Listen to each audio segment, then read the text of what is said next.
जंगली जीव जंतु यदि किसी आवासीय मोहल्ला में दिन दहाड़े आतंक मचाए तो जानकारी के बावजूद वन विभाग के पास बचाव का कोई उपाय नहीं है।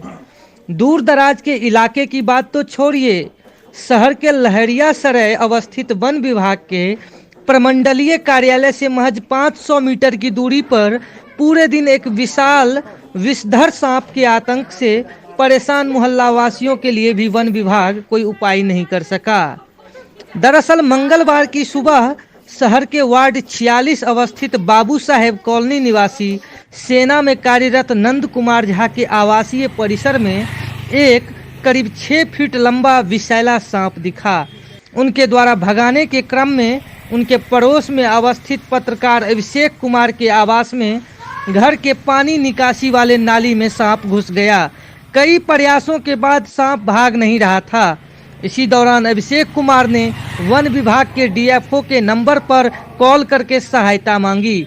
उन्होंने रेंज ऑफिसर से संपर्क करने को कहा। रेंज ऑफिसर ने बताया कि उन्हें डीएफओ साहब से पता चला, वे फिलहाल मीटिंग में हैं, अतः बाद में बात करेंगे। करीब 2 घंटे तक लोग परेशान रहे। वन विभाग द्वारा कोई सुधि नहीं लेने पर रेंज ऑफिसर को दोबारा कॉल किया गया। उन्होंने बताया कि उनके पास कोई पकड़ने वाला नहीं है, एक ड्राइवर है जो सांप को पकड़ता है थोड़ा बहुत। फिर उन्होंने नाम पता नोट करके किसी को शीघ्र भेजने का आश्वासन दिया है। शाम तक लोग अपने स्तर से प्रयास करते रहे पर कोई हल नहीं निकला।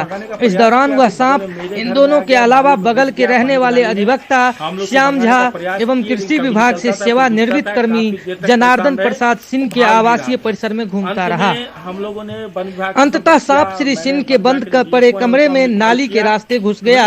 इसके बाद लोग वन विभाग से कर्मी के आने का इंतजार करते रहे पर कोई नहीं आया। चारों तरफ आवासीय परिसर होने के कारण लोग उस सांप के आतंक में ही जीने को मजबूर रहे। ऐसे में बड़ा सवाल यह भी उठता है कि यदि जंगली जीव जंतु आवासीय मोहल्ले में घुस आए तो लोग क्या करें? क्या जिम्मेवार विभाग की कोई जिम्मेवारी नहीं बनती?